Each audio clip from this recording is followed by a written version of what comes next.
فينا عود الله علينا بالمسرة كل عيد عيد يا العايدين عيد يا الفايزين عود الله علينا بالمسرة كل عيد. بسم اللہ الرحمن الرحیم. ناظرین سلام علیکم، میں ہوں شاداں عبدی.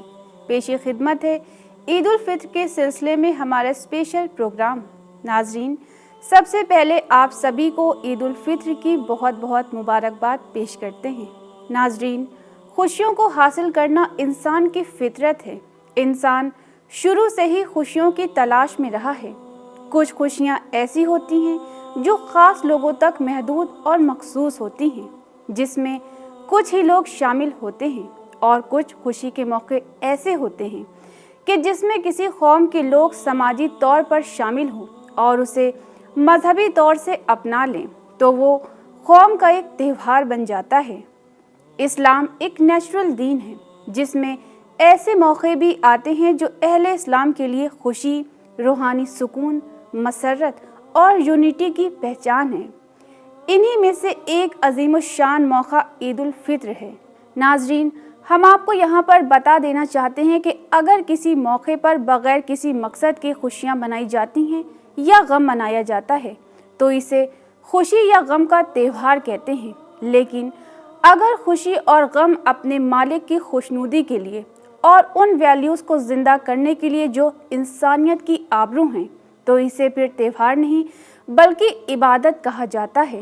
لہٰذا یہ عید کا دن ہمارے لیے تہوار کا دن نہیں بلکہ عبادت کا دن ہے.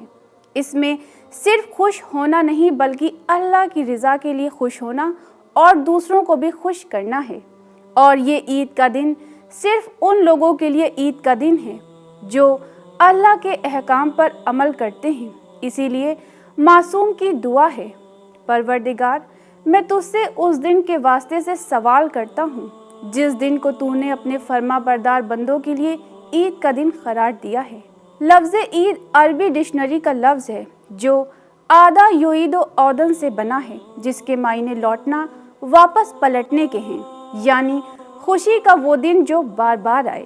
اور فطر اس لیے کیونکہ اس روز جو گھر کا ذمہ دار شخص ہے اس پر واجب ہے کہ وہ اپنا اور گھر کے تمام چھوٹے بڑے لوگوں کی طرف سے فطرہ نکالے اور پھر اس فطرے کو محتاجوں اور مسکینوں میں دے تاکہ وہ بھی عید کی خوشیوں میں دوسروں کے ساتھ شریک ہو جائیں.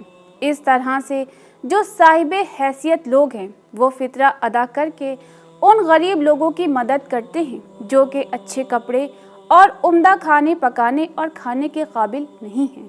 اسلامی کیلنڈر کے 10ویں مہینے کے مطابق شوال کی پہلی تاریخ کو عید کا دن قرار دیا گیا ہے. عید الفطر اللہ پر ایمان رکھنے والوں کے لیے ایک ایسا موقع ہے کہ جو ماہ رمضان کے ختم ہونے کے بعد خوشی اور اللہ کی نعمتوں کا شکر ادا کرنے کے لیے منایا جاتا ہے، جس میں تمام لوگوں کو ایک دوسرے کو عید الفطر کی مبارکباد دینی چاہیے.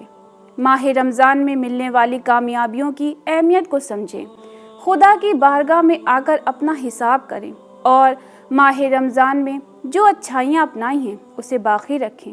عید الفطر کی ہم سبھی کو اہمیت سمجھنی چاہیے کیونکہ یہ دن عبادت کے ذریعے خدا سے قریب ہونے کا دن ہے.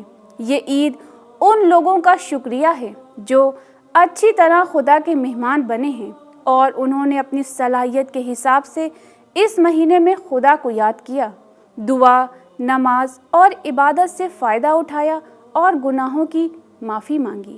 ناظرین، ہمیں اس خوشی کو مناتے ہوئے اس بات کا خیال رکھنا چاہیے کہ ہماری خوشیوں سے کسی کو تکلیف نہ پہنچے اور ہم اپنی خوشی میں غریب لوگوں کو بھی شامل کریں تاکہ وہ بھی ان خوشیوں سے محروم نہ رہ سکیں. اس طرح سے ہمیں عید کی حقیقی خوشی مل جائے گی. آج کے دن ہمیں اپنے پڑوسی اور رشتہ داروں کا خیال رکھنا چاہیے جن کی حیثیت زیادہ اچھی نہ ہو تاکہ آپ کے ذریعے وہ بھی عید اچھی طرح سے منا سکیں. روزے داروں کے لیے عید کا دن اللہ سے اپنی عبادت کو قبول کرانے کا دن ہے. عید کے دن ہمیں کبھی یہ نہیں سوچنا چاہیے کہ اب ماہ رمضان ختم ہو گیا اور ہماری عبادتیں بھی اسی کے ساتھ رخصت ہو گئیں، بلکہ یہ عبادتوں کے ختم ہونے کا دن نہیں ہے بلکہ یہ خود ایک عبادت کا دن اور رات ہے.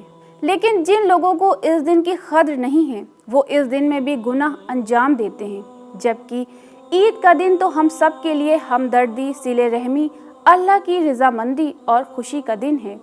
صحیح معنوں میں عید کا حق اسی کو ہے جس کے روزے قبول ہوئے ہوں، جس کے سارے گناہ معاف کر دیے گئے ہوں۔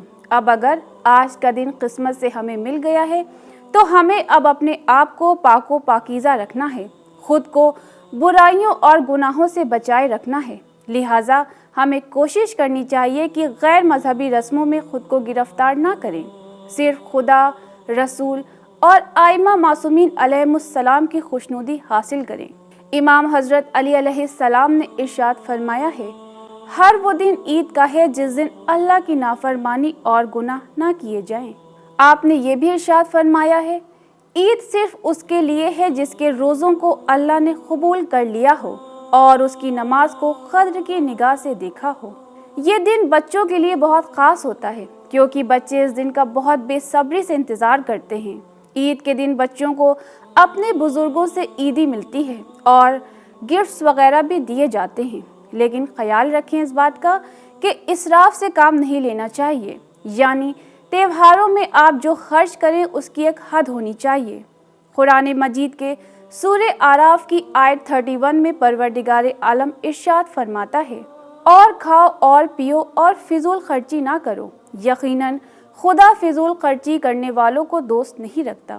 اسی طرح سورہ بنی اسرائیل کی آیت 27 میں اللہ ارشاد فرماتا ہے، خبردار فضول خرچی مت کیا کرو کیونکہ فضول خرچی کرنے والے یقیناً شیطانوں کے بھائی ہیں۔ یعنی ہم فضول خرچی نہ کیا کریں، اس سے بہتر یہ ہے کہ آپ ان پیسوں سے ان غریب بچوں کے لیے کپڑے بنوا دیجیے اور کھانے کا سامان لا کر دیں جن کے پاس آج کے دن نئے کپڑے اور کھانے کے لیے کچھ نہ ہو، کیونکہ اپنے بچوں کے لیے تو آپ نے تیاری کر ہی لی ہے۔ ضرورت ہے اب کچھ ایسا کام کیا جائے کہ جس سے کسی دوسرے کو خوشی حاصل ہو سکے اور ان کا پیٹ بھر سکے۔ عید الفطر کا عظیم اور بابرکت دن ہمیں بھائی چارے کا پیغام دیتا ہے۔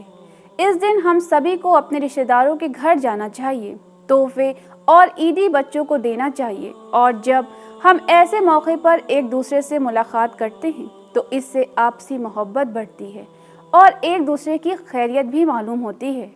عید سے ہمیں یہی پیغام ملتا ہے کہ ہم اپنے اوپر کم اور زیادہ سے زیادہ رشتہ داروں اور غریب بے سہارا لوگوں کے اوپر خرچ کریں۔ اس دن مردوں کو نماز عیدگاہ جا کر پڑھنی چاہیے، اور جب نماز کے لیے تیار ہونے لگیں تو اپنے کپڑوں پر خوشبو ضرور لگائیں۔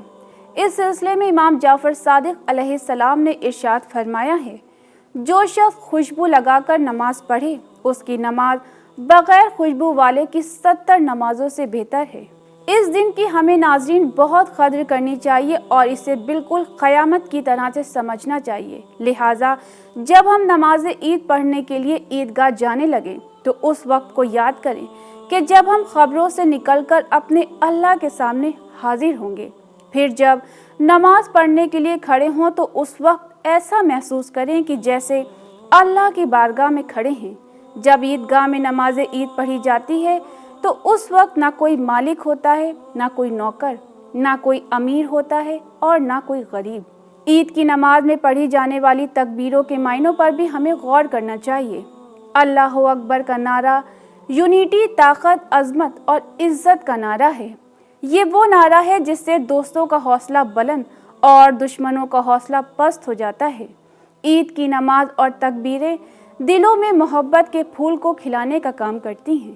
نماز عید الفطر پڑھتے وقت ہمیں پورے دل سے دعا کرنی چاہیے کہ جس طرح سے پروردگار عالم نے ہمیں پورے ماہ رمضان میں گناہوں سے بچائے رکھا تو آئندہ بھی اسی طرح سے بچائے رکھے، اور خود بھی اپنے آپ سے وعدہ کریں کہ ہمارے اندر جو خراب عادتیں اور برائیاں ہیں ہم اسے دور کرنے کی پوری کوشش کریں گے، اور جو لوگ اس کے باوجود بھی غلط کام انجام دیتے ہیں تو ان کے لیے قرآن مجید کے سورہ یونس کی آیت 26 میں ارشاد خداوندی ہو رہا ہے، اور جن لوگوں نے برے کام کیے ہیں تو گناہ کی سزا اس کے برابر ہے اور ان پر رسوائی چھائی ہوگی، خدا کے عذاب سے ان کا کوئی بچانے والا نہ ہوگا۔ ناظرین، جو لوگ